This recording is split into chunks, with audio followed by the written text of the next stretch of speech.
ครับสวัสดีครับพ่อแม่พี่น้องที่ช่องฟาร์มมูลชัยนะมื้อนี้เสาร์วันที่23มิถุนายน2568พ่อกันอยู่บ้านตลาดบ้านเรานะงามเพื่อเมืองจังหวัดขอนแก่นนะครับเลือดตะวันปานทุ่มนะครับเนาะเสาร์นี้ไฟเขามาอยู่นะครับไฟเขามาหลายอยู่มาเบิ่งไฟงามๆแบบนี้นะครับเดี๋ยวจังสิเบิ่งราคาไฟกันนะครับพ่อแม่พี่น้องเฮานะครับไม่น่าเนียนแล้วเบิ่งกล้วยงามแม่นี่ลองเบิ่งครับสูงเท่าไรครับเนี่ยวัดเบิ่งน่ะฮะ145บวกอยู่เลยเนาะสยาม45บวกแม่สาวฟันน้ำนมท้องเก่าจะเลื่อนแล้วท้องเก่าจะเลื่อน5 เดือนแล้วแม่สาวท้องเก่าจะเลื่อน5 เดือนเพิ่นเป็นลูกผู้ใดครับเนี่ยลูกยกมงคลครับแม่สาวท้องเก่าจะเลื่อน5 เดือนสูง145บวกคนนะครับเนี่ยนี่นะอย่างไงเลยครับฟันน้ำนมอยู่เลยครับต้องเก่าจะเลื่อนเลยครับเป็นลูกสาวยกมงคลครับแม่นี่คนเขาหางช่วงไทยแม่นี่เปิดราคาเท่าไหร่ครับเนี่ย160,000 บาทตะกี้วันคักกันนึงดูครับแม่สาวฟันน้ำนมเลยครับ145บวกนี่นะครับ145บวกนะฟังเขาจะเลื่อนแล้วแต่ว่าเป็นลูกสาวยกมงคลนะครับห้อง160,000 บาท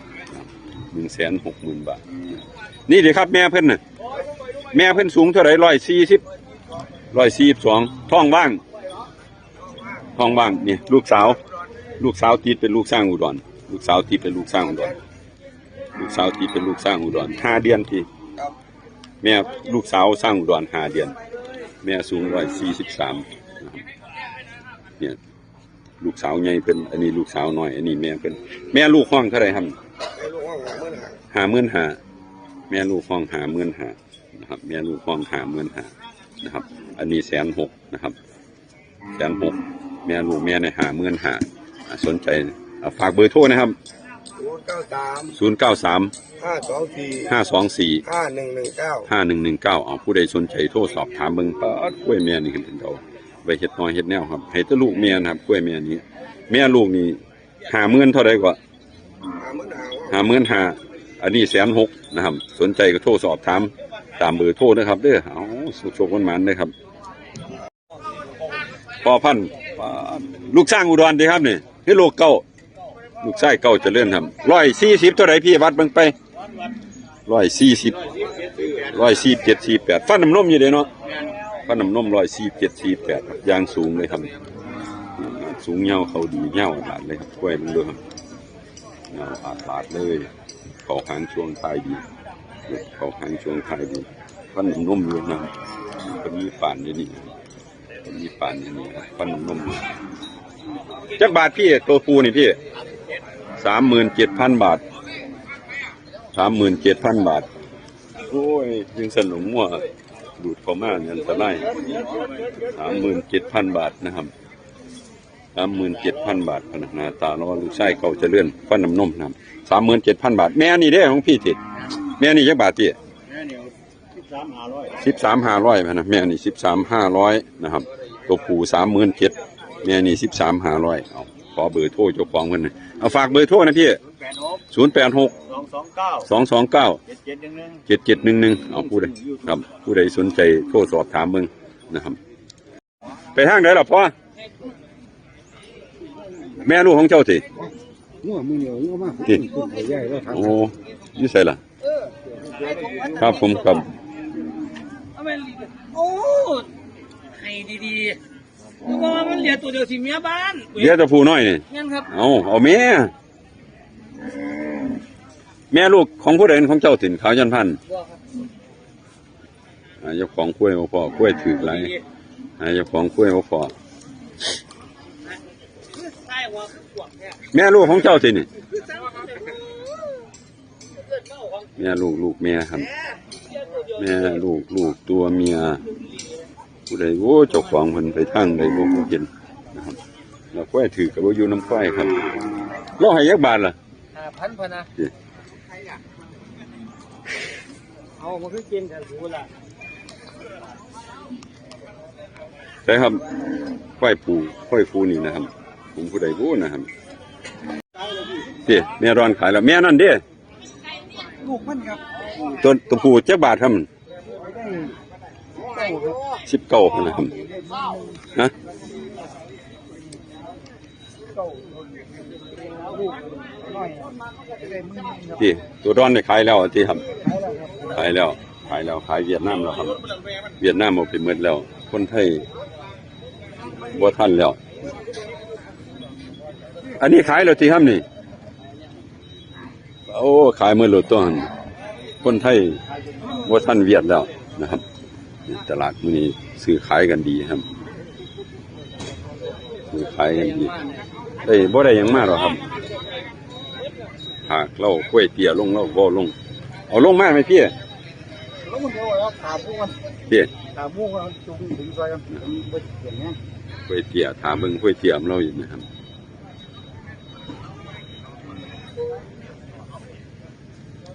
จับเข้าเอาว่าดีๆครับว่าดีๆจ้ะเดี๋ยวเป็นวัดแม่สูงๆนี่ก่อนครับที่ว่าทองเข้าเจะเลื่อนนะครับลูกยกมงคลทองเข้าเจะเลื่อน140เลย เอาผมก็ซื้อไว้ผมว่าจังหวะ 147บวกลบต่อไป147บวก 748 147บวกลบครับกล้วยแม่นสูง147 147บวกลบครับฟันน้ำนมอยู่เพิ่นวัดกันแล้วนะครับวัดกันแล้วสูง147บวกลบด้วยครับแม่ใหญ่เพิ่นเปิดไป160,000ลูกสาวยกมงคลแต่ว่าทองเขาเจะเลื่อนแล้วครับทองเขาเจะเลื่อนได้4-5 เดือนแล้วเพิ่นเปิดไป160,000ที่ลงให้เบิ่งครับนี่แม่กับน้องเพิ่นแม่กับน้องเพิ่นโอ้เป็นแล้วครับแม่นี่ฟันน้ำนมสูง147 48บวกลบทอง4-5 เดือนแล้วเปิดไป160,000เลยครับเด้อเพิ่นวัดกันแล้วมันอัปเดตให้ฟังนะครับ หมื่นเนาะ แม่สาว มือจักรอยแบบ เขาตู่ ไทยลงไปละ แม่สาวเขาตูนะครับยังสูงดีครับสูงเงาวเข้าดี เปิดราคาเท่าไหร่ล่ะครับนี่ คนบอก27,000คนต่อ20,000แล้วครับ เปิดละ 27,000 เที่ยว27,000พันนะครับขึ้นใน20,000พันนะค่ากันอยู่700นึง ซื้อก็บ่ต้องซื้อ บ่ซื้อก็บ่ต้องซื้อเอาฝากเบอร์โทรไว้ในค่าเพิ่นโทรมาเนี่ย081 047 6083เอาผู้ใดสนใจลูกเจ้าสั้นพันนะแม่เพิ่นตู้เด้เนาะลูกเจ้าสั้นแม่สาวสิบ่137อยู่บ่137ท้องแม่สาวครับ27,000พันนะค่ากัน700ทีเดียวนี่เอาแม่ในหางฮะย่อเวียดนามจ้องเอาเราให้กินบ่เนาะเวียดนามยังสิซื้อของดี ท่านแซงถูกแก เมื่อนเนี่ย โอ้ยเนาะ เงินดีมี เอ้ยเขียนให้เราจักบาทแล้วนั่นน่ะเนี่ยพูดล่ะ อยากได้10เก่าแต่ตัวนี้ซื้อถึง20,000แล้ว โอ้ยซื้อ20,000เลยพูดแล้วเวียดนามเอ้ยเป็นยังไงนั่นค่ากันอยู่เท่าใดเบิ่งปีแล้ว ขายแล้วพ่อ เติมเลขให้เราจักบาทแล้วน่ะ โอ้ เติมเลขให้เราอีกจักบาทฮะมันมีแต่เลข2กับเลข0แล้วว่า เอาตามมัน500คัน น่ะ ซื้อคันบ่ ค่าน้ำมัน500คันซื้อก็ซื้อคันบ่ซื้อก็ พ่อเอ้ย ขี่รถเมียพะนาเพิ่นบอกว่าควรเพิ่มมาอีกแล้วค่าน้ำมันให้อีก พร้อมฟันหนึง 500เอาหนตัวเนาะได้ก็ 25,000ซื้อเรียบร้อยแล้วนี่ครับนี่ฉีดแล้วโอ้ยฉีดหลายๆมันเหม็นสิควร เก่าชุดเท่าเกียรติขึ้นเลยครับ ฉีดซื้อแล้วครับซื้อแล้ว 25,000เด้อครับนี่อย่าโทรมาหาเพิ่นเด้อมันซื้อกันแล้วเด้อเวียดนามไปเที่ยวเวียดนามน่ะมึงดูครับด้วย20,000กับ500แม่สาวโอ้ตึกแม่น่ะโอ้บักเชิงน้อยยักบาทแล้วครับนี่ฮะห้อง9,500พะนะแล้วว่าเอาแม่เสียต้น9,500พูดละเขามันน่ะเขาคือพีวีงามใช่กล้วยส้นนี่ได้เรื่องเลยดิ9,500 บาทพะนะแล้วว่า9,500 บาท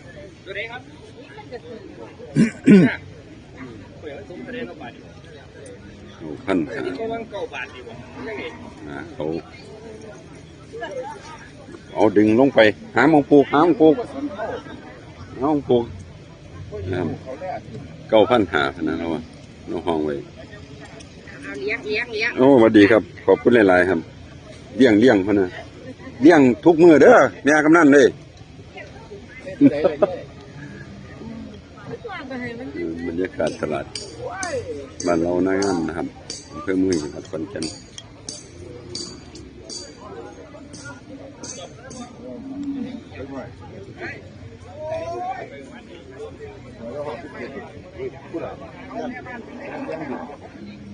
กล้วยแม่ซึ่งมีของเจ้าสิ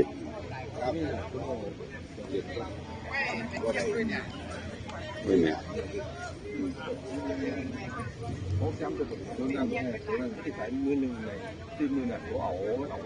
ตัวแม่นี่ยักบาททำนี่13,500พันนะแม่นี่13,500ครับแม่สาวครับแม่นี่ได้ครับบัน11,500พันนะครับ11,500แม่นี่11,500นะครับแม่นี่13,500ห้องไว้ซื้อราคาเพิ่นห้องกล้วยแม่สาวนะครับตัวนี้เทิกน้อยทีนี่13,500เอาฝากเบอร์โทรไว้จักหน่อยนะค่าเพิ่นบ่เอาฮะเปลี่ยนเบอร์โทรเจ้าของชื่อบ่ได้พุ่นน่ะเราว่าเอาชื่อเบอร์โทรเราบ่ได้พุ่นเอาจังโอ้ยผู้ดึงกล้วยพุ่นพอบ้านเราไปใส่เนาะบ่ดึงซอยเราแน่เนาะอันนี้ก็ขายแล้วครับเกียกกี่ตมมากนี่เพิ่นก็ขายแล้วครับมื้อนี้กล้วยบ่หลายดอกครับเวียดนามซื้อเอาหมดครับคนไทยบ่ได้ซื้อเลยนะครับนี่แหละครับสำหรับมื้อนี้วันที่23ครับตลาดบ้านเรานะครับอำเภอเมืองจังหวัดขอนแก่นนะครับที่สิมีควายเท่านี้แหละครับพ่อแม่พี่น้องเฮาได้ขอบคุณที่มารับชมรับฟังสำหรับมื้อนี้คือขอได้รับความขอบคุณในช่องภาพมงคลชัยนะครับเด้อขอกล่าวเข้ามาสวัสดีครับ